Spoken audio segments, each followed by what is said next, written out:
Nous allons aborder la guerre d'uniformisation. À l'état naturel, la guerre permet de départager deux camps idéologiques incompatibles et de faire en sorte que le vainqueur soit celui qui va appliquer son idéologie à la réalité. En l'occurrence, nous abordons donc un cas particulier qui est une guerre d'uniformisation, qui est en fait une guerre réalisée pour uniformiser l'idéologie.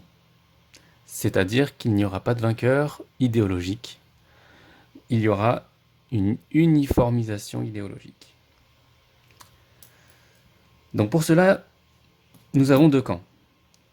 Le monde doit être polarisé en deux camps qui seront globalement équivalents. Sinon, s'il y a des équilibres, il y aura un vainqueur. Et a priori, donc, il faut réussir à équilibrer les deux camps.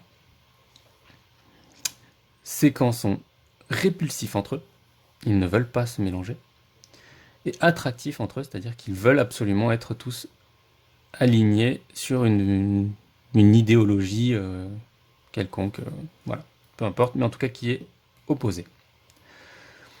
Nous pourrons par exemple parler du progressisme, être progressiste et être réactionnaire, aller dans le sens du temps que l'on estime, et à l'opposé des gens qui veulent revenir en arrière comme ils imaginent. Donc nous avons une opposition. Donc cette polarisation de départ va entraîner une relativisation au bout d'un certain temps. Pourquoi ? Parce que fatigués par l'idée qui n'est inatteignable, les gens vont la délaisser en se disant de toute façon c'est difficile à y arriver, on peut pas y arriver, etc. Et puis après tout, il n'y a pas qu'une seule façon de penser. La chose va s'user de manière générale.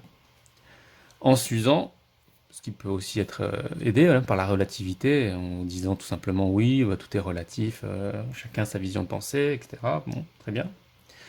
La réalité qui a été appliquée, pourtant, est compatible avec l'idéologie qui est associée.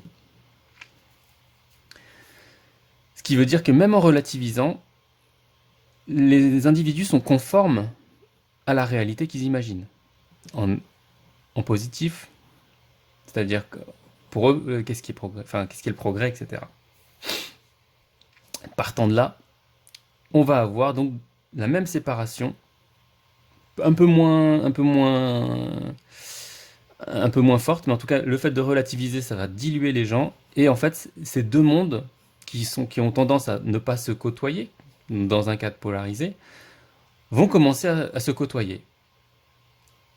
Et à ce moment-là, va se créer une ligne de conflit entre les deux idéologies. Ces conflits, ça peut être des disputes, ça peut être des discussions, des débats, des bagarres, des tueries, ça peut être tout ce que vous voulez. En fait, ça dépend du nombre de gens et de la différence, de la dichotomie qu'il va y avoir. De la capacité à ce qu'ils auront à communiquer entre eux. Par exemple, si vous avez deux langues différentes parce que les idéologies sont là, la discussion va être compliquée. Il y a intérêt à ce qu'il y ait des éléments qui soient capables de parler entre eux, parce que sinon ça va forcément venir au point, parce que quand on peut pas communiquer, bon, il y a plusieurs cas, hein. De toute façon, on peut être curieux de l'inconnu, donc il y a toujours des individus qui vont se mélanger, et d'autres qui ne le sont pas. En tout cas, ça va être conflictuel, mais globalement, la réalité va quand même en être modifiée de l'existence de l'idéologie adverse. Donc cette ligne de conflit va commencer à modifier le réel pour ceux qui sont à proximité.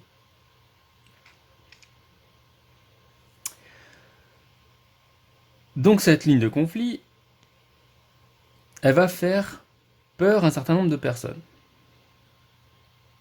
Et le conflit, en fait, va être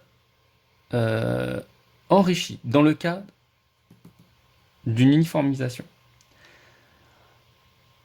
La propagande va amener les personnes déjà à s'orienter. De plus en plus de gens vont être impliqués. De plus en plus de gens vont être impliqués, mais par exemple ceux qui défendent le côté progressiste du camp progressiste. Et le côté réactionnaire du camp réactionnaire, eux, ne sont pas sur la même idéologie, la même façon de penser, la même façon de voir le monde. Et donc ils vont clairement va se créer une rupture en disant oui, mais vous nous aidez pas, regardez, on a le problème avec eux, ils comprennent pas, et inversement. C'est-à-dire que oui, vous voyez, vous nous aidez pas, etc. Et après, donc il y a une dispute qui va se faire entre ceux-là qui défendent la ligne en haut et ceux qui défendent la ligne du bas.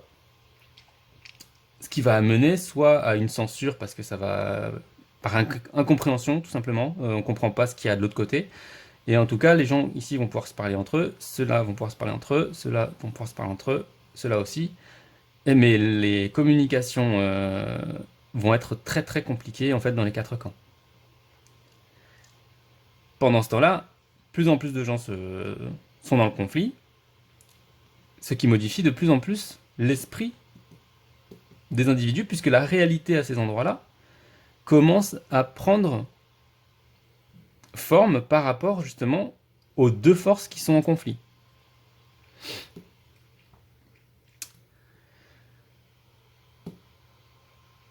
Et donc nous atteignons à un moment donné où les deux camps conflictuels, les deux lignes conflictuelles, aboutissent à une résolution, à une uniformisation. C'est-à-dire qu'ils résolvent les oppositions, soit parce qu'ils ont abattu toute l'opposition, soit ils ont réussi à, enfin, peu importe le résultat, enfin, soit ils ont réussi à convaincre les uns les autres, soit ils ont réussi à choisir un des camps ou une des façons. Le résultat, c'est juste que le résultat est d'autant plus conforme à la réalité qu'il va résoudre les deux façons de voir le monde. Puisqu'elle va intégrer les deux façons de voir le monde. Au final, il va y avoir une uniformisation de la pensée, de voir le monde, c'est-à-dire qu'ils vont intégrer cette façon-là de penser le monde et cette façon-là de penser le monde, de ce côté et de ce côté. Du fait d'être obligé de se mettre d'accord, puisque le conflit aboutit forcément soit à l'éradication de la pensée de l'autre côté, mais là on parle d'un cas particulier où les forces sont équivalentes. Donc il y a conflit, tuerie peut-être, bagarre sûrement, et en tout cas il y aura éventuellement, comme point final, l'obligation de se mettre d'accord, et infusion des deux côtés de l'idéologie opposée. Et au final, cela va ensuite faire en sorte que ce soit l'idée majoritaire ici, mécaniquement. Donc ceux qui sont entrés dans le conflit deviennent l'idée majoritaire et vont infuser l'idéologie chez ceux qui restent, qui étaient les plus réfractaires, en tout cas les conformistes.